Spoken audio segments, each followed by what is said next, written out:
बिस्मिल्लाहिर्रहमानिर्रहीम। आज तक के मुअज़्ज़ज़ नाज़रीन अस्सलामु अलैकुम। तो फिर मेरे सुकून का कोई बंदोबस्त करो। तुम क्या चाहते हो? मैंने कहा तुम्हारे जहन में कुछ तो होगा। वो बोला 4 कमांडोज को तो तुमने जहन्नुम का वीज़ा दिलाकर रवाना कर दिया, मगर उनका बाबा आदम अभी जिंदा है। उन्होंने इसी शख्स की माँ पर मिनाज साहब के बंगले को कब्रिस्तान में तब्दील किया था। मैं जेडी मलिक के खून से अपनी प्यास बुझाना चाहता हूँ। डन। मैंने 2 टूक अंदाज में अपना फैसला सुना दिया। मेरा यह फैसला हालात का तकादा और शहजाद को लाहक इंतकामी मर्ज का इलाज था। अगर इस मौके पर उसे अपने अंदर लगी आग को ठंडा करने का रास्ता ना मिलता तो उसका दिमाग भी उलट सकता था। और वैसे भी जेडी मलिक बुरे तरीन सलूक का मुस्तहिक था। उसका जिंदा रहना बहुत से इंसानों के लिए एक मुसलसल अजाब के मुतरादिफ था। आइंदा 2 मिनट में हमारे दरमियान जेडी मलिक को छापने का मंसूबा जेर बहस रहा।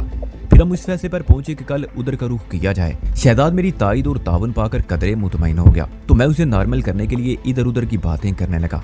इसी दौरान में उसने एक अजीब सवाल किया। मुझसे पूछने लगा, ये जरगुल कैसी लड़की है? उसके इस्तफसार ने मुझे चौंका दिया। मैंने पूछा, तुम किस हवाले से पूछ रहे हो? वो गड़बड़ा गया। बस ऐसे ही। एक बात तो ये तय थी कि जरगुल इस वक्त शहजाद के करीब मौजूद नहीं होगी। दूसरी बात यह कि उसने खासी पुरस्कार अंदाज में सवाल किया था। लामहल्ला मुझे कुछ शक सा हुआ। फिर उसकी गड़बड़ाहट ने मजीद मुझे मुतज़ब्ज़ब कर दिया। मैंने कुरीदने वाले अंदाज में कहा, बस ऐसे ही का क्या मतलब हुआ शहजाद? वो और बौखला गया। घबराए हुए लहजे में बोला, वो पिछले चंद दिनों से तुम्हारे साथ है ना? तुमने उसे कैसा पाया है? उसकी बुखलाहट और हिचकिचाहट ने मुझे बताया कि दाल में कुछ काला है। मैंने मानीखेज लहजे में कहा, यार वो जब से मेरे साथ है मुझे उसके बारे में सोचने और समझने की मोहलत ही नहीं मिली। कैसा पाया और कैसा खोया के बारे में क्या बताऊं। लेकिन मैंने जुमला अधूरा छोड़कर जरा तवक्कुफ किया। फिर अपने शक की तस्दीक की खातिर पूछा, तुम्हें उसके साथ काम करने का मौका आज ही मिला है और तुम खासा तेज भागने लगे हो। मेरा ख्याल है सुबह तक तुम जरगल पर PhD कर लोगे। क्यों मजाक कर रहे हो? वो जीमते हुए लहजे में बोला। उसकी खिसियाट ने मेरे शक को यकीन में बदल दिया। मैंने कहा, मैं मजाक नहीं कर रहा शहजाद, बिल्कुल संजीदा हूँ।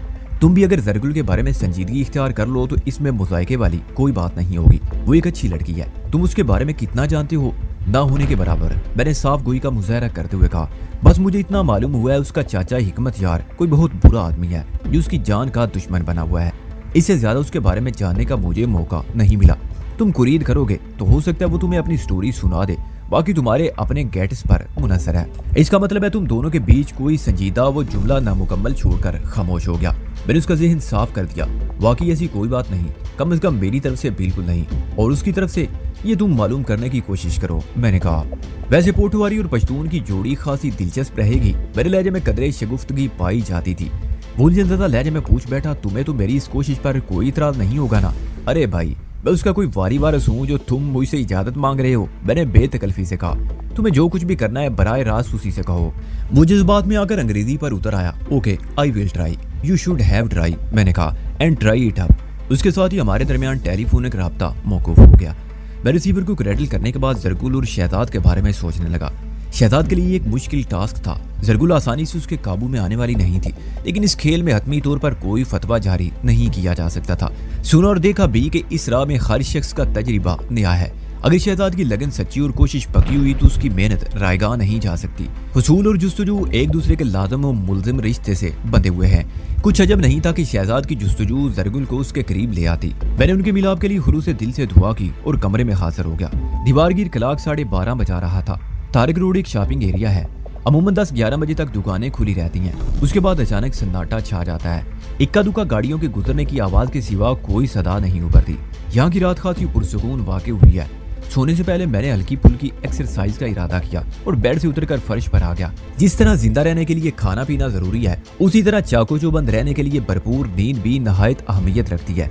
आज का पूरा दिन मार धाड़ में गुजरा था। कल का सामना करने के लिए मैं ज़हनी और जिस्मानी तौर पर चाकोचौबंद हो जाना चाहता था, लिहाजा एक पुरसुकून नींद जरूरी थी। अगर रात सोने से कबल योगा की इक्का दुक्का जिस्मानी मशकें कर ली जाएं तो तमाम आसाब और पट्टे रिलैक्स हो जाते हैं, जो गहरी नींद के लिए बहुत मावन साबित होते हैं। मेरे नज़दीक इंसानी जिस्म में 3 हिस्से बहुत अहमियत रखते हैं, सर, पेट और पाँव। सर में चेहरा भी शामिल है। पेट में बेदे को अव्वलियत हासिल है और पाँव तो अव्वल और आखिर पाँव ही होते हैं। हमारे अंदर दाखिल होने वाली सेहत और बीमारी इन्हीं तीनों हिस्सों को अपना रास्ता बनाती है, लिहाजा इनकी हिफाजत, निगहदाश्त और सफाई बहुत जरूरी है। अपने ज़हन में हमेशा मुस्बत सोच को जगह देना चाहिए। हर मामले को मुस्बत अंदाज में देखना, सुनना और बोलना चाहिए। बेदे की मजबूती और सफाई के लिए सादा और बरवक्त ग़िज़ा अशद जरूरी है। पाँव को अत्तल वसे साफ रखने की कोशिश करना चाहिए, मगर सबसे ज्यादा अफसोसनाक बात यह है कि हम अपने पाँव को बहुत हकीर जानते हैं, उन पर कम से कम तवज्जो देते हैं। यकीन ना आए तो अपनी आंखों से देख ले। याद रखें, पाँव गैर अहम नहीं है। हम इस कुर्रे अर्ज पर इन्हीं पाँव के तफैल जुड़े हुए हैं। पाँव इस दुनिया में हमारे राब्ते का जरिया है। अगर हमारे पाँव के नीचे से जमीन खींच ली जाए तो तसव्वुर करें हम इस कायनात में कहाँ खड़े नजर आएंगे। मैंने हज योग का एक बाब जहन में खोला और पाँव को आराम और सुकून पहुंचाने वाली एक हल्की फुल्की मशक करने लगा। जमीन पर पंजों के बल बैठने के बाद मैंने अपने बदन का सारा वजन एक एड़ी पर मुंतकिल कर दिया। दूसरा पाँव बोझ से आजाद हुआ तो उस टांग को घुटने के मुकाम से तय करके मैंने मजकूरा पाँव को दूसरे घुटने पर टिका दिया जो पहले ही हवा में मुअल्लक था। दोनों हाथों को मैंने कमर पर जमाया। रीढ़ की हड्डी को अमूमी अंदाज में तानते हुए मैंने आंखें बंद कर ली और गहरी सांसें लेने लगा। 15 सेकंड बाद मैंने आंखें खोलकर यही अमल दूसरे पाँव के साथ दोहराया और मशक खत्म कर दी। बज़ाहिर ये सीधी सादी और आसान सी मशक है, लेकिन इसमें स्टेप वाला मरहला मुब्तदियों के लिए कदरे दुश्वार है। इब्तिदा में वो दोनों हथेलियां जमीन पर टेक कर भी ये मशक कर सकते हैं। आहिस्ता आहिस्ता जब प्रैक्टिस बढ़े तो तवाज़ुन कायम होने लगे तो हाथों को कमर पर जमाया जा सकता है। इस कम वक्ती मशक के बेपनाह फायदे हैं। पाँव की सारी थकन दूर कर देती है, पिंडली और घुटनों की ईंटन को खत्म करके पट्टों को मजबूत बनाती है। कमर दर्द, ज़ईफ उम्री के मुख्तलिफ मसाइल में भी मुकव्वी व मावन है। एक वक्त में 3 से 5 चक्कर काफी होते हैं। उसके बाद मैंने हिलासन, कमलासन, मछली आसन का एक एक चक्कर मुकम्मल किया और बिस्तर पर आ गया। यह हर इंसान की आदत होती है कि सोने से कबल वो उस रोज के अहम वाकयात को जहन में जरूर लाता है, या यूं कह लें वो वाकयात अज खुद सोच के अंदर सिलसिला वार चले आते हैं। मैं भी इस हंगामा के इस दिन का एक एक लम्हा याद करने लगा। ये जिंदगी का मसरूफ तरीन दिन था। आज मैंने बहुत कुछ खोया और बहुत कम पाया था। इसके हाल ने मुझे कदरे अफसुर्दा कर दिया कि मेरी साहिल हुनूज मुझसे दूर थी। ये भी अजीब इत्तफाक था। मैं उसके जितना नजदीक होने की कोशिश करता वो मुझसे उतने ही ज्यादा फासले पर चली जाती, और दूरी नजदीकी के इस खेल में साहिल का कोई कसूर ना था। वो बेचारी तो मेरे दुश्मनों के रहम करम पर थी। उनके हाथों की कठपुतली बनकर रह गई थी।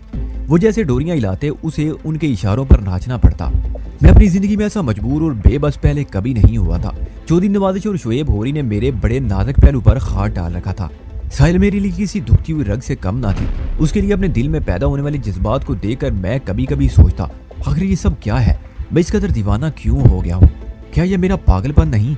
इन तमाम सवालों और इन जैसे सैकड़ों सवालों का सिर्फ एक ही जवाब आता, ये कुछ भी नहीं, सिर्फ मोहब्बत है। वो मोहब्बत जो मुझे साहिल से हो गई है।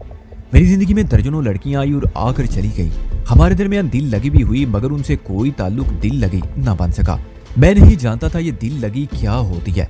मुझे इस जज्बे की गहराई और गहराई का अंदाजा नहीं था। मैं तो समंदर के किनारे पर बैठा हुआ वो शख्स था जो आती जाती लहरों को गिनता रहता है और कभी ये मालूम नहीं कर पाता कि समंदर की गहराई कितनी है। मौजशुमारी का अमल नतीजा खेज नहीं हो सकता। समंदर की गहराई जानने के लिए उसके अंदर उतरना पड़ता है, खुद को उसके अंदर डुबोना पड़ता है, फिर कहीं जाकर गोहरे मकसूद हाथ आता है।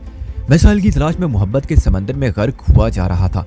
अब मुझे सही मानों में एहसास हो रहा था कि डूबने वाले साहिल की तमन्ना क्यों करते हैं। मैं सोने से पहले अपने दिमाग को मखसूस हिदायत दी और अपनी जाने तमन्ना साहिल के तसव्वुर से लिपट कर नींद की नरम आगोश में दुबक गया। अगली सुबह बड़ी चमकीली और सन्नाटेदार थी। मैं इब्तदाई मसरूफियात से फारिग होकर नाश्ते के लिए बिल्डिंग से बाहर आ गया। तारिक रोड पर पाए जाने वाले रेस्टोरेंट्स अमूमन देर से कारोबारी जिंदगी शुरू करते थे। अलबत्ता मेरी रिहाइश से थोड़े फासले पर एक ईरानी रेस्टोरेंट ऐसा भी था जो आला सुबह मेहमान नवाजी शुरू कर देता था और रात गए तक वहां आने वालों का तांता बंधा रहता था।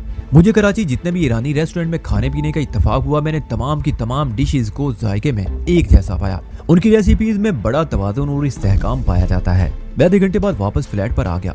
मैं रास्ते में से एक न्यूज़पेपर भी खरीद लाया था। अखबार के मुताले के बाद पता चला कि आज रोड पर इस कदर खामोशी और वीरानी क्यों थी। उस रोज ट्रांसपोर्टर ने स्ट्राइक का ऐलान कर रखा था। उनका मुतालबा था कि ईंधन की कीमतें कम की जाएं या फिर उन्हें किराए में इजाफा करने की इजाजत दे दी जाए। बहरहाल मैं अपने मतलब की खबरों की तलाश में वर्क गर्दानी करने लगा। PHCH सोसाइटी वाले वाक़े का कहीं जिक्र ना था। ताहम JD मलक और नादर जमान के बंगलों पर पेश आने वाले वाकयात की खबरें मौजूद थी। इसी तरह मिनास बाकर के बंगले पर टूटने वाली क़यामत का अहवाल भी बड़ी तफसील से शाया हुआ था। तबसरानिगारों ने मुख्तलिफ अंदाज में इज़हार ख्याल किया था, ताहम हुकूमत के जिम्मेदारान इन 3 वाकयात को आपस में नथी करके घिसे पीटे अंदाज में दहशत गर्दी की वारदातें करार दे रहे थे और आवाम को यकीन दिलाया जा रहा था कि नामालूम दहशत गर्दों को मालूम करने के फौरन बाद गिरफ्तार करके कड़ी सजा दी जाएगी। हकीकत क्या थी ये सिर्फ लोग जानते थे जो इन वाकयात के जिम्मेदार थे या फिर उन वाकयात से मुतासर हुए थे। मैंने अखबार को एक सोफे पर फेंक दिया। उसी वक्त टेलीफोन की घंटी बज उठी। मैंने तीसरी घंटी पर फोन अटेंड किया। मेरी हेलो के जवाब में शहजाद की आवाज मुझे सुनाई दी। Hello Wahidan, good morning. मैंने उसके सलाम का जवाब दिया, फिर पूछा, खैरियत तो है शहजाद? इतनी सुबह कैसे फोन किया? शायद तुम्हें मालूम ना हो, आज ट्रांसपोर्ट की हड़ताल है। मुझे मालूम हो चुका, मैंने अखबार पढ़ लिया है, मैंने कहा, और नीचे रोड का मुआयना भी कराया हूँ। एकदम सन्नाटा और वीरानी है। उसने कहा, तुमने गुज़िश्ता रात शहराड को तो खैरबाद कह दिया था, तुम्हारे लिए सवारी का मसला हो जाएगा। उसकी बात में मुझे कुछ ज्यादा एतमाद नजर न आया। मुझे यूं महसूस हुआ जैसे इस मौजू के अकब में वो कोई और बात करना चाह रहा हो। मैंने बेपरवाही से कहा, मेरे लिए कोई मसला पैदा या खड़ा नहीं होगा। शायद तुमने खबर को सही तौर नहीं पढ़ा। क्या मतलब? वो गड़बड़ा गया। मैंने कहा, यह ट्रांसपोर्टर की स्ट्राइक है, रिक्शा टैक्सी से मुबर्रा है, और तुम्हें तो मालूम है मैं आमतौर पर पब्लिक ट्रांसपोर्ट में सफर नहीं करता। इस सूरत में मेरे लिए क्या प्रॉब्लम हो सकती है? ओह, वो जल्दी से बोला, मेरा उस तरफ ध्यान नहीं गया था। वो इसलिए कि तुम्हारा ध्यान किसी और तरफ लगा हुआ है। मैंने मानी खेज अंदाज में कहा, क्या मतलब? वो बौखला गया। वही मतलब। मैंने अपने लहजे में संजीदगी बरकरार रखी। पता नहीं तुम कैसी बातें कर रही हो, वो जान छुड़ाने वाले अंदाज में बोला। मैंने ठहरे हुए लहजे में पूछा, कोई पेशरफ्त हुई? किस सिलसिले में? उसके सवाल में उलझन थी। ऐसा होता है, खैर छोड़ो। मैंने उसकी गुलू खलासी करते हुए कहा, ये बताओ ज़रगुल कैसी है? खासी हार्ड है, मेरा मतलब है वो बड़ी मुश्किल है। ठीक कहते हो, वो मुश्किल और टेढ़ी तो जरूर है। मैंने कहा, बहरहाल फराद और मजनू की मिसालें तो तुम्हारे सामने हैं। ये काम इतना आसान तो नहीं। पहाड़ खोद कर दूध की नहर निकालना पड़ती है, तपते सहराओं में आबला पा नगमे मोहब्बत गाना पड़ता है। मुझे यूं महसूस हुआ जैसे मैं बज़ाहिर शहजाद से मुखातिब हूँ, मगर दर हकीकत वो कलाम मैं खुद से कर रहा हूँ। शहजाद की आवाज मेरी समाज से टकराई। मैं खुद मुश्किल पसंद हूँ, मेहनत मुशक्कत से नहीं घबराता। एक दिन मैं उस पत्थर मूरत को मोम की गुड़िया में जरूर बदल दूंगा। वो जज्बात में खासा खुल गया तो मैंने कहा, ये हुई ना बात मर्दों वाली। बात तुम्हारे अज़म को देखकर कहा जा सकता है कि तुम वाकई अपने मकसद को पा लोगे। फिर हमारे दरमियान हालात हादरा पर बात होने लगी। मैंने उससे फैसले की ताज़ा तरीन कैफियत दरियाफ्त की। उसे बताया कि वो मजीद एक रात के आराम के बाद पहले से कहीं ज्यादा होशियार और फिट हो गया है, और बार बार उसे मुकाबले के लिए उकसा रहा है। उसके कंधे का जख्म भी बेहतर है, और वो उसे खातिर ही में नहीं ला रहा। आखिर में शहजाद ने याद दहानी के अंदाज में इस्तफसार किया, वहीदान, तुम्हें अपने वादा याद है ना? नहायत अच्छी तरह याद है। मैंने एक एक लफ्ज पर जोर देते हुए संजीदा लहजे में कहा, आज तुम अपनी जिंदगी के 2 अहम तरीन मार के सर करोगे। वो चौंके हुए लहजे में बोला, 2 मार के? फिर खुद कलामी के अंदाज में बड़बड़ाया, एक तो फैसल से 2 हाथ करना है, मगर दूसरा मार का कौन सा है? मैंने उसकी चुटकी ली। लगता है ज़रगुल के तसव्वुर ने तुम्हारी यादाश्त को गड़बड़ा दिया है। मैं जेडी मलिक का जिक्र कर रहा हूँ, उसका मामला भी आज ही निमट जाए तो अच्छा है। ओह, उसने इंतकाम से लबरेज सांस खारिज की। उस शैतान की शरारत से तो मैं इतना बुलंद फुवारा छोड़ूंगा कि दूर दूर तक फजा खून रंग हो जाएगी। मैंने काम की बात की तरफ आते हुए कहा, शहजाद, तुमने जेडी मलिक के दोस्त का नाम सफ्तर अली बताया है, जो नॉर्थ नादम आबाद में रहता है। मेरी मालूमात तो यही है। वो सरसरी अंदाज में बोला, जेडी मलिक एक 2 रोज तक उसी बंगले पर रहेगा, यानी रोपोश रहेगा। रोपोश को रुनमा करना जरूरी है। मैंने ख्याल में डूबे हुए लहजे में कहा, दरअसल मैं सफ्तर अली और यूसुफ हमदानी में उलझ कर रह गया हूँ। यूसुफ हमदानी? वो चौंका। ओह, तुम उस रेंज रूवर के मालिक का जिक्र तो नहीं कर रहे? बिल्कुल तुम दुरुस्त समझ सोच रहे हो, मैंने ताईदी लहजे में कहा। सफ्तर अली और यूसुफ हमदानी में नॉर्थ नादम आबाद कदरे मुश्तरक है। मैंने एक लम्हा वक़्फ़ किया, फिर पुरसोच अंदाज में कहा, इस तरह जेडी मलिक और उसके पुश्त पनाह दोस्तों में CF के कदरे मुश्तरक है। यानी पहले वो नादर जमान के पास रुका और अब सफ्तर अली के बंगले में जा चुका है। ये दोनों अफराद CF के नहायत अहम मोरे हैं। और मैंने जुमला अधूरा छोड़कर थोड़ा तवक्कुफ किया, फिर बात जारी रखते हुए कहा, यह बात पाए सबूत को पहुंच चुकी है कि रेंज रोवर वाला वो लम ढींग सतार CF के ही का आलाकार है। मैं ये सोच रहा हूँ कि कहीं सफ्तर अली और यूसुफ हमदानी में भी तो कोई खास ताल्लुक नहीं पाया जाता। तुमने नहायत ही अहम नुक्ते की तरफ इशारा किया है। वो फिक्र अंगेज लहजे में बोला, मैं अपने तौर पर मालूम करने की कोशिश करता हूँ, मेरे लिए ये ज्यादा मुश्किल नहीं होगा। मैंने कहा, उसके साथ ही तुम जेडी मलिक को उसकी पनाहगाह से बाहर लाने की भी कोई तरकीब सोचो। मैं चाहता हूँ सफ्तर अली के बंगले पर कोई हंगामा आराई ना की जाए। अगर हम उसे वहां से निकालने में कामयाब हो जाते हैं तो ज्यादा खूबसूरत अंदाज में काम करने का मजा आएगा। बात के इख्तिताम पर मेरा लहजा खासा सफाक हो गया था। शहजाद ने कहा, मैं दोपहर के बाद तुम्हें फोन करूंगा। वैसे तुम्हारा क्या प्रोग्राम है? साहिल वाला मामला तो बीच में लटक कर रह गया है। मैंने अपने जिगर में एक तेज सी उठती महसूस की। किसी अनजाने ख्याल के जेर असर मैंने भर्राई हुई आवाज में कहा, यह मामला अब लटका हुआ नहीं रहेगा। आज की रात फैसला कुन साबित होगी। इसका मतलब है तुम्हारे जहन में कोई प्रोग्राम तरतीब पा चुका है। बस ऐसा ही समझो, मैंने गंभीर लहजे में कहा। अगर तरतीब नहीं भी पाया तो सूरज गुरूब होने से पहले ये काम हो जाएगा। आने वाली रात शुएब गौरी और उनकी शैतानी CF के तंजीम के लिए बहुत भारी साबित होने वाली है। शहजाद ने मजबूत लहजे में कहा, इंशाअल्लाह उस वक्त तक मैं भी फैसल और जेडी मलिक को निपटा चुका हूँगा। साल वाले मिशन के लिए हम दोनों एक साथ रवाना हो गए। नहीं, मेरी इसे एक लफ्जी जुमले में बड़ी कतियत थी। दूसरी तरफ यकसर खामोशी छा गई। चंद लम्हों के बाद मैंने उसी गंभीर और खत्मी लहजे में कहा, शहजाद, दोस्त साहब इंसान के दस्ते बाजू होते हैं, लेकिन आज की रात मैं अपने किसी भी हमदर्द को जहमत नहीं दूंगा। मैं उन्हें पहले ही बहुत से जहन्नुमों में झोंक चुका हूँ। साहिल की तलाश और उसूल वाला मरहला मुझे तन्हा ही तय करना है और ये मेरा आखिरी फैसला है। जब कोई इंसान अटल और दो टोक फैसला सुना दे तो फिर जीरा वो बहस की गुंजाइश बाकी नहीं रहती। शहजाद मेरी साबित कदमी और कुव्वत इरादी से बखूबी आगाह था। वो जानता था मैं आगे उठने वाले कदम को वापस नहीं डालता, लेकिन एक मुखलिस दोस्त होने के नाते वो मुझे समझाने और कायल करने के फरीजे को ना बोला। लेकिन उसने कुछ कहने के लिए जैसी जबान खोलना चाहिए मैंने सख्ती से मना कर दिया। नहीं शहजाद, मैंने जो कह दिया उससे 1 इंच इधर उधर नहीं होगा। मैं अपनों को पहले ही बहुत दुख पहुंचा चुका हूँ, अब नहीं, बिल्कुल भी नहीं। ठीक है, बाद में देखेंगे। वो मबनी बर मसलत लहजे में बोला, आज का सूरज गुरूब होने में अभी बहुत वक्त पड़ा है। तुम्हारा मिशन तो वैसे भी रात ही को शुरू होगा। मजीद 2-4 ज़िमनी बातों के बाद मैंने राब्ता खत्म कर दिया। शहजाद से होने वाली गुफ्तगू पर जब मैंने गौर किया तो मुझे महसूस हुआ जैसे मैंने उसके साथ ज्यादती कर दी हो। वो मेरा बेलोस और जान इसार दोस्त था। मेरी हमदर्दी से मजबूर होकर ही कड़े वक्त में मेरा साथ देकर कंधे से कंधा मिलाकर दुश्मनों की सफों में खलबली मचा दी और मैंने बड़ी दुरुस्ती से उसे कार्नर कर दिया था।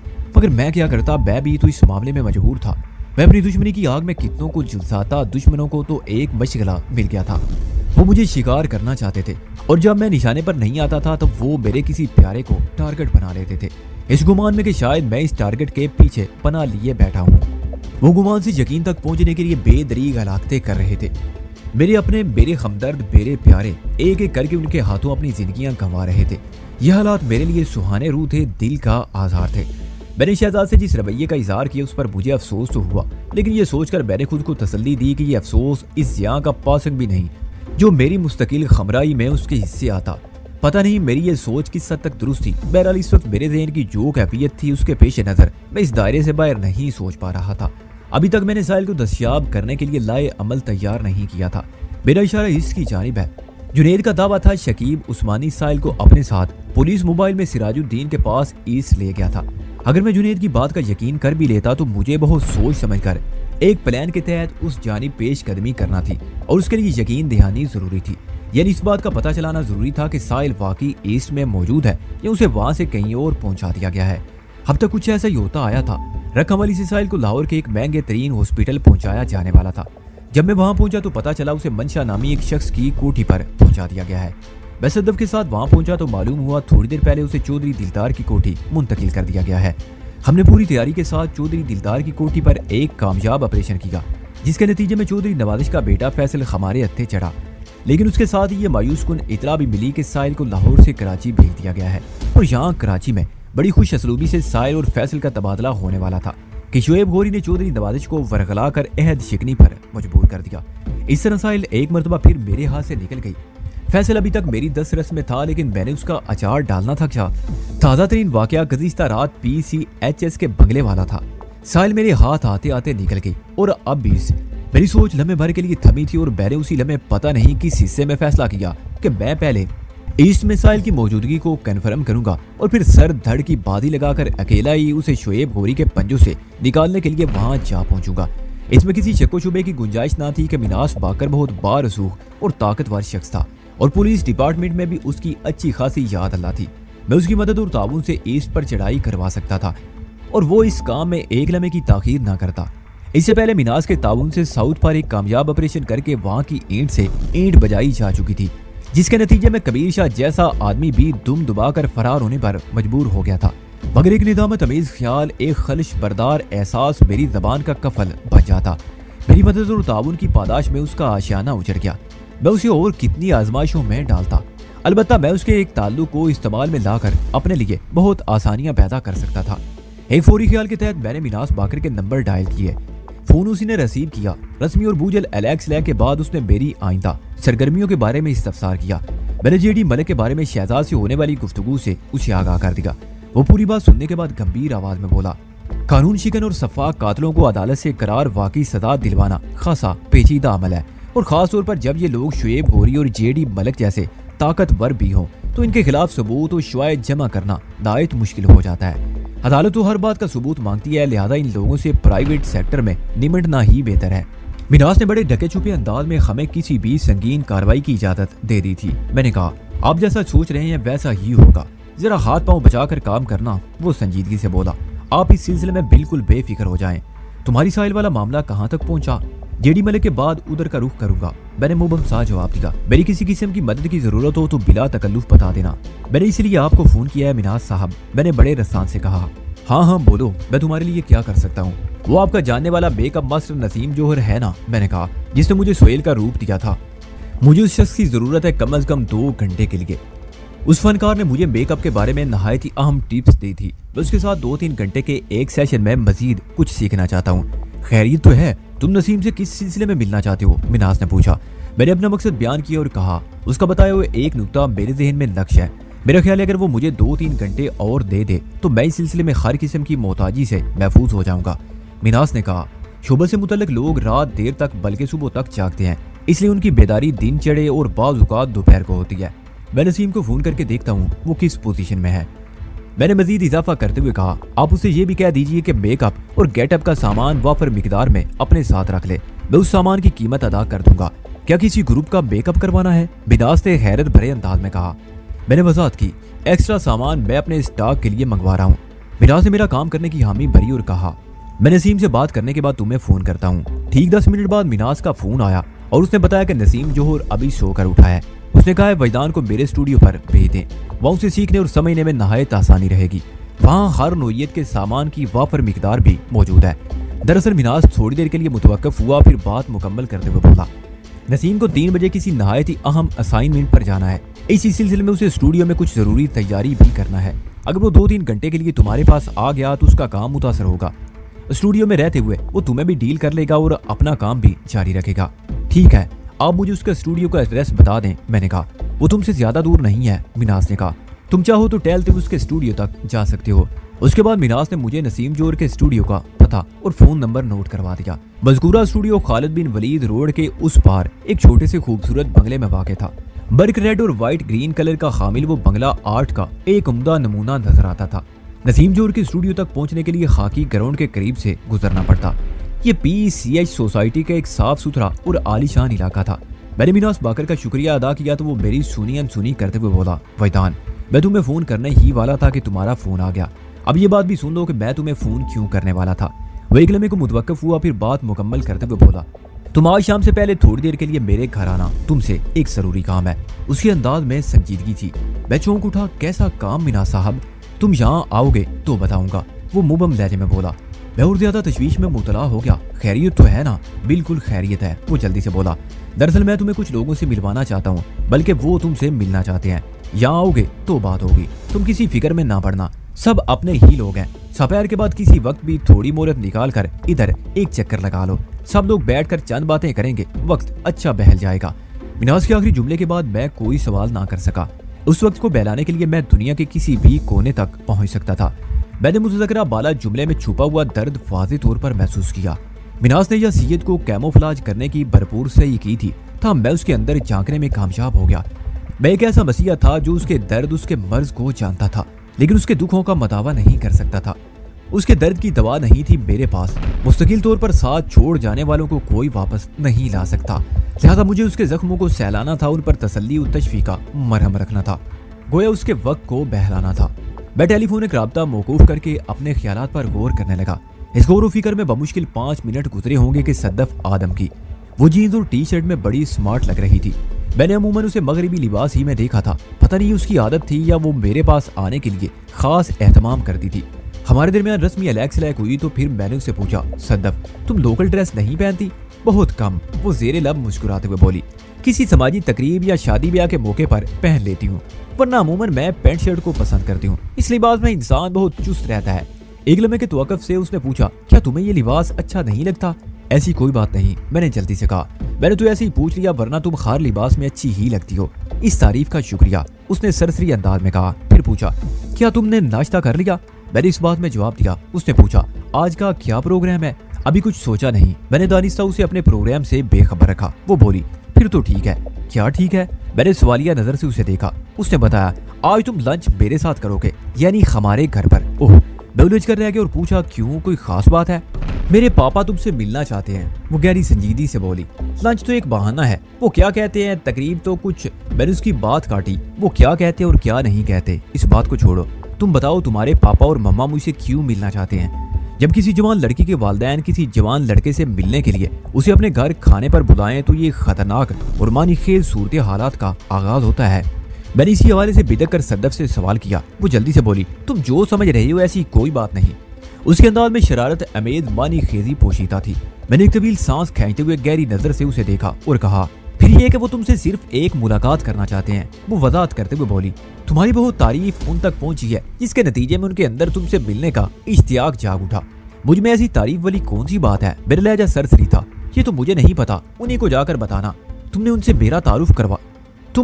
मेरा तारुफ करवाया होगा। हरगिज नहीं। वो दो टोक अंदाज इख्तियार करते हुए बोली, तुम लाहौर में मेरे डीएसपी मामू से मिल चुके हो। वो तुम्हारे बारे में बहुत कुछ जान चुके थे।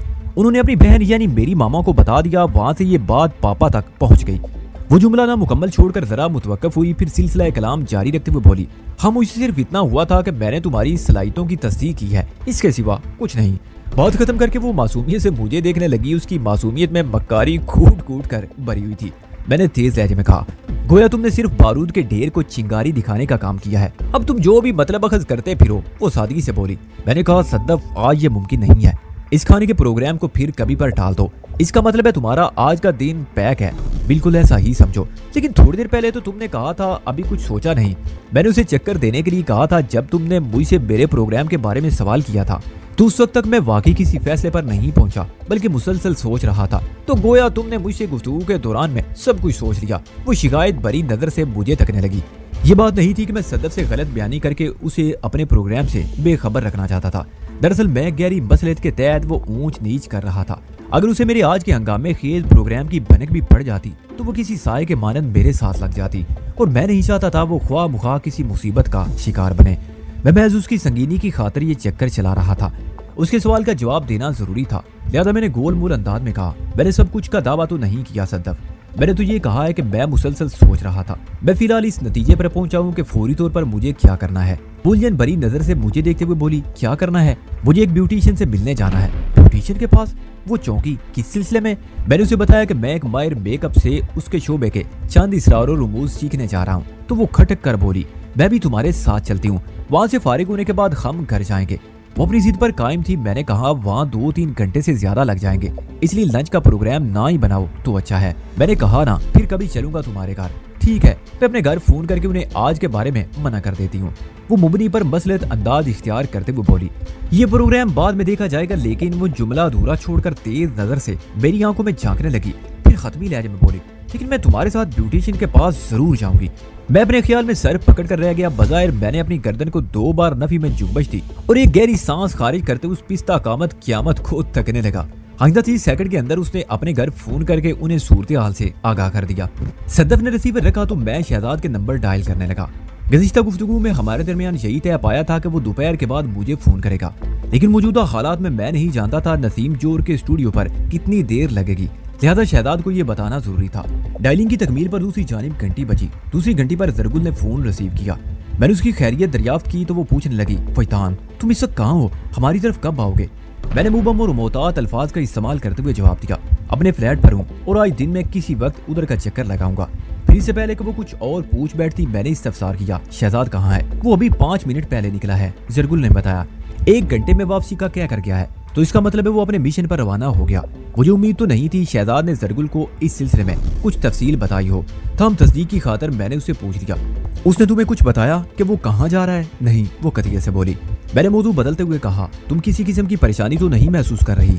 फिर जल्दी से वजाहत भी कर दी, मेरा मतलब है फैसल तुम्हारे लिए कोई प्रॉब्लम तो नहीं पैदा कर रहा? हरगिज नहीं, वो पूरे एतमाद लहजे में बोली। वो पूरी तरह मेरे कंट्रोल में है। Very good. मैंने उसकी कारकर्दगी को सराहा। बस अब ये ड्यूटी 1-8 दिन की और है। इंशाअल्लाह फैसल के बारे में मैं बहुत जल्द फैसला कर लूंगा। जरगुल मेरे बारे में कुरीद कर पूछने लगी तो मैंने गुफ्तगू को इख्तिताम की तरफ लाते हुए कहा, बाकी बातें मुलाकात पर करेंगे। शहजाद वापस आए तो तुम उसे मेरा एक पैगाम दे देना। वह मतन गोश हो गई। एक लम्हे के तवक्कुफ से मैंने कहा, उससे कहना मुझे फ्लैट पर फोन ना करे, मैं खुद ही उससे राब्ता कर लूंगा। ठीक है, मैं तुम्हारा पैगाम उस तक पहुंचा दूंगी। मैंने अल्लाह हाफिज कहकर रिसीवर क्रैडल कर दिया। इसी दौरान मैं सद्दफ टिक टिकी बांधे मुझे देखती रही।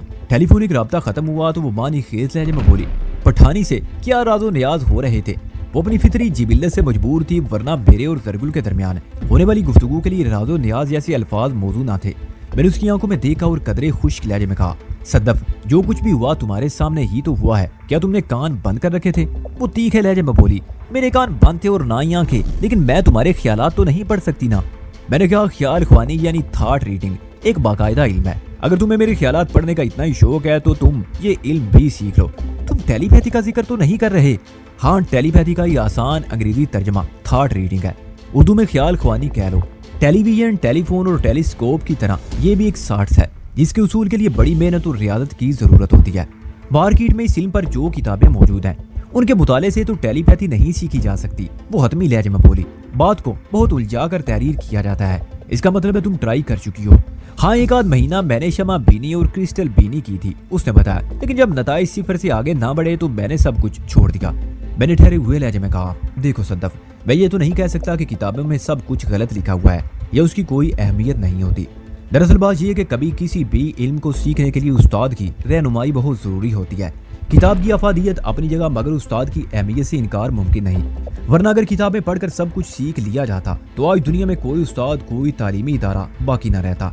तुम्हारी नजर में इस इल्म का कोई उस्ताद है? वो गहरी संजीदगी से बोली। मैंने साफ कलामी से काम लिया। इस सिलसिले में मेरी मालूमात महदूद है। मैं किसी टेलीपैथी के माहिर उस्ताद को नहीं जानता। वो कदरे मायूसी से बोली, टेलीपैथी तो ख्यालात पढ़ने का इल्म है, क्या इसे इंसान की नीयत भी पढ़ी जा सकती है? नीयतों का हवाल सिर्फ अल्लाह को मालूम है, मैंने संजीदगी से कहा। वो खामोश नजर से मुझे टटोलने लगी। मैंने पूछा, तुम किसकी नीयत पढ़ने का इरादा रखती हो? किसी की नहीं। वो गड़बड़ा गई। मैं उसकी गड़बड़ाहट को बहुत दूर तक समझ रहा था। उसकी कैफियत के पेश नजर मैंने कहा, तुम्हारे लिए एक खुशखबरी है। यानी गुड न्यूज? कैसी गुड न्यूज? उसने शक कमीज नजर से मुझे देखा। मैंने कहा, मेरा वो पोटुहारी शहजाद तुम्हारी उस पठानी जरगुल में दिलचस्पी ले रहा है। उसके चेहरे पर इत्मीनान के रंग झिलमिलाने लगे, मगर अपने तासरात की नफी करते हुए उसने गैर मुतल्लक अंदाज में कहा, वो मेरी पठानी कब से हो गई? तुम ख्वाह मुखा उसे मेरे खाते में क्यों डाल रहे हो?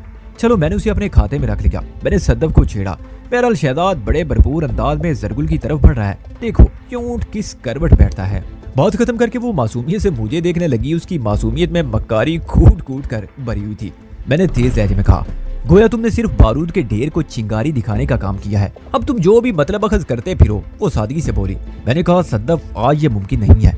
इस खाने के प्रोग्राम को फिर कभी पर टाल दो। इसका मतलब है तुम्हारा आज का दिन पैक है। बिल्कुल ऐसा ही समझो। लेकिन थोड़ी देर पहले तो तुमने कहा था अभी कुछ सोचा नहीं। मैंने उसे चक्कर देने के लिए कहा था। जब तुमने मुझसे मेरे प्रोग्राम के बारे में सवाल किया था तो उस वक्त तक मैं वाकई किसी फैसले पर नहीं पहुंचा, बल्कि मुसलसल सोच रहा था। तो गोया तुमने मुझसे गुफ्तगू के दौरान में सब कुछ सोच लिया। वो शिकायत भरी नजर से मुझे तकने लगी। ये बात नहीं थी कि मैं सद्दफ से गलत बयानी करके उसे अपने प्रोग्राम से बेखबर रखना चाहता था। दरअसल मैं गहरी मसलियत के तहत वो ऊंच नीच कर रहा था। अगर उसे मेरे आज के हंगामे खेज प्रोग्राम की भनक भी पड़ जाती तो वो किसी साए के मानंद मेरे साथ लग जाती, और मैं नहीं चाहता था वो ख्वाह मुखा किसी मुसीबत का शिकार बने। मैं महज उसकी संगीनी की खातिर ये चक्कर चला रहा था। उसके सवाल का जवाब देना जरूरी था, लिहाजा मैंने गोल मोल अंदाज में कहा, मैंने सब कुछ का दावा तो नहीं किया सद्दफ। मैंने तो ये कहा है कि मैं मुसलसल सोच रहा था। मैं फिलहाल इस नतीजे पर पहुंचा हूं कि फौरी तौर पर मुझे क्या करना है। बुलजन भरी नजर से मुझे देखते हुए बोली, क्या करना है? मुझे एक ब्यूटिशियन से मिलने जाना है। ब्यूटिशियन के पास? वो चौंकी, किस सिलसिले में? मैंने उसे बताया कि मैं एक माहिर मेकअप से उसके शोबे के चंद इसरार और रुमूज सीखने जा रहा हूँ। तो वो खटक कर बोली, मैं भी तुम्हारे साथ चलती हूँ। वहाँ से फारिग होने के बाद हम घर जाएंगे। वो अपनी जिद पर कायम थी। मैंने कहा, वहाँ 2-3 घंटे से ज्यादा लग जाएंगे, इसलिए लंच का प्रोग्राम ना ही बनाओ तो अच्छा है। मैंने कहा ना, फिर कभी चलूंगा तुम्हारे घर। ठीक है, मैं अपने घर फोन करके उन्हें आज के बारे में मना कर देती हूँ। वो मुबनी पर मसलत अंदाज इख्तियार करते हुए बोली, ये प्रोग्राम बाद में देखा जाएगा। लेकिन वो जुमला अधूरा छोड़कर तेज नजर से मेरी आंखों में झांकने लगी। फिर खत्मी लहजे में बोली, लेकिन मैं तुम्हारे साथ ब्यूटिशियन के पास जरूर जाऊंगी। मैं अपने ख्याल में सर पकड़ कर रह गया। बजायर मैंने अपनी गर्दन को 2 बार नफी में जुम्बश दी और एक गहरी सांस खारिज करते उस पिस्ता कामत क्यामत को तकने लगा। आइंदा 30 सेकंड के अंदर उसने अपने घर फोन करके उन्हें सूरत हाल से आगाह कर दिया। सद्दफ ने रिसीवर रखा तो मैं शहजाद के नंबर डायल करने लगा। गुज़िश्ता गुफ्तगू में हमारे दरमियान यही तय पाया था कि वो दोपहर के बाद मुझे फोन करेगा, लेकिन मौजूदा हालात में मैं नहीं जानता था नसीम जोर के स्टूडियो पर कितनी देर लगेगी, लिहाजा शहजाद को यह बताना जरूरी था। डायलिंग की तकमील पर दूसरी जानिब घंटी बजी। दूसरी घंटी पर जरगुल ने फोन रिसीव किया। मैंने उसकी खैरियत दरियाफ्त की तो वो पूछने लगी, फैतान तुम इस वक्त कहाँ हो? हमारी तरफ कब आओगे? मैंने मुबम और मोहतात अल्फाज का इस्तेमाल करते हुए जवाब दिया, अपने फ्लैट पर हूँ और आज दिन में किसी वक्त उधर का चक्कर लगाऊंगा। फिर इससे पहले कि वो कुछ और पूछ बैठती मैंने इस्तफसार किया, शहजाद कहाँ है? वो अभी 5 मिनट पहले निकला है, जरगुल ने बताया। 1 घंटे में वापसी का क्या कर गया है? तो इसका मतलब है वो अपने मिशन पर रवाना हो गया। मुझे उम्मीद तो नहीं थी शहजाद ने जरगुल को इस सिलसिले में कुछ तफसील बताई हो। हम तस्दीक की खातर मैंने उससे पूछ लिया, उसने तुम्हें कुछ बताया कि वो कहाँ जा रहा है? नहीं, वो कतियत से बोली। मैंने मौजू बदलते हुए कहा, तुम किसी किस्म की परेशानी तो नहीं महसूस कर रही? फिर जल्दी से वजाहत भी कर दी, मेरा मतलब है फैसल तुम्हारे लिए कोई प्रॉब्लम तो नहीं पैदा कर रहा? हरगिज नहीं, वो पूरे एतमाद लहजे में बोली। वो पूरी तरह मेरे कंट्रोल में है। Very good. मैंने उसकी कारकर्दगी को सराहा। बस अब ये ड्यूटी 1 आध दिन की और है। इंशाअल्लाह फैसल के बारे में मैं बहुत जल्द फैसला कर लूंगा। जरगुल मेरे बारे में कुरीद कर पूछने लगी तो मैंने गुफ्तगू को इख्तिताम की तरफ लाते हुए कहा, बाकी बातें मुलाकात पर करेंगे। शहजाद वापस आए तो तुम उसे मेरा एक पैगाम दे देना। वह मतन गोश हो गई। एक लम्हे के तवक्कुफ से मैंने कहा, उसे कहना मुझे फ्लैट पर फोन ना करे, मैं खुद ही उससे राब्ता कर लूंगा। ठीक है, मैं तुम्हारा पैगाम उस तक पहुंचा दूंगी। मैंने अल्लाह हाफिज कहकर रिसीवर क्रैडल कर दिया। इसी दौरान मैं सद्दफ टिकटिकी बांधे मुझे देखती रही। टेलीफोनिक राब्ता खत्म हुआ तो वो मानी खेज लहजे में बोली, पठानी से क्या राजो नियाज हो रहे थे? वो अपनी फितरी जिबिल्लत से मजबूर थी, वरना मेरे और जरगुल के दरमियान होने वाली गुफ्तगू के लिए राजो नियाज जैसे अल्फाज मौजूद ना थे। मैंने उसकी आंखों में देखा और कदरे खुश्क लहजे में कहा, सद्दफ जो कुछ भी हुआ तुम्हारे सामने ही तो हुआ है, क्या तुमने कान बंद कर रखे थे? वो तीखे लहजे में बोली, मेरे कान बंद थे और ना ही आंखें, लेकिन मैं तुम्हारे ख्यालात तो नहीं पढ़ सकती ना। मैंने कहा, ख्याल ख्वानी यानी थॉट रीडिंग एक बाकायदा इल्म है। अगर तुम्हें मेरे ख्यालात पढ़ने का इतना ही शौक है तो तुम ये इल्म भी सीख लो। तुम टेलीपैथी का जिक्र तो नहीं कर रहे? हाँ, टेलीपैथी का ही आसान अंग्रेजी तर्जमा थॉट रीडिंग है। उर्दू में ख्याल ख्वानी कह लो। टेलीविजन, टेलीफोन और टेलीस्कोप की तरह ये भी एक साइंस है जिसके उसूल के लिए बड़ी मेहनत और रियाजत की जरूरत होती है। मार्केट में इस इल्म पर जो किताबें मौजूद हैं उनके मुताले से तो टेलीपैथी नहीं सीखी जा सकती। वो हतमी लहजे में बोली, बात को बहुत उलझा कर तहरीर किया जाता है। इसका मतलब है तुम ट्राई कर चुकी हो? हाँ, 1 आध महीना मैंने शमा बीनी और क्रिस्टल बीनी की थी, उसने बताया। लेकिन जब नताइज 0 से आगे ना बढ़े तो मैंने सब कुछ छोड़ दिया। मैंने ठहरे हुए लहजे में कहा, देखो सद्दफ, मैं ये तो नहीं कह सकता कि किताबों में सब कुछ गलत लिखा हुआ है या उसकी कोई अहमियत नहीं होती। दरअसल बात यह है कि कभी किसी भी इल्म को सीखने के लिए उस्ताद की रहनुमाई बहुत जरूरी होती है। किताब की अफादियत अपनी जगह, मगर उस्ताद की अहमियत से इनकार मुमकिन नहीं। वरना अगर किताबें पढ़कर सब कुछ सीख लिया जाता तो आज दुनिया में कोई उस्ताद, कोई तालीमी इदारा बाकी न रहता। तुम्हारी नजर में इस इल्म का कोई उस्ताद है? वो गहरी संजीदगी से बोली। मैंने साफ कलामी से काम लिया। इस सिलसिले में मेरी मालूमात महदूद है। मैं किसी टेलीपैथी के बाहर उस्ताद को नहीं जानता। वो कदरे मायूसी से बोली, टेलीपैथी तो ख्यालात पढ़ने का इल्म है, क्या इसे इंसान की दियत भी पढ़ी जा सकती है? नीतों का अहवाल सिर्फ अल्लाह को मालूम है, मैंने संजीदगी से कहा।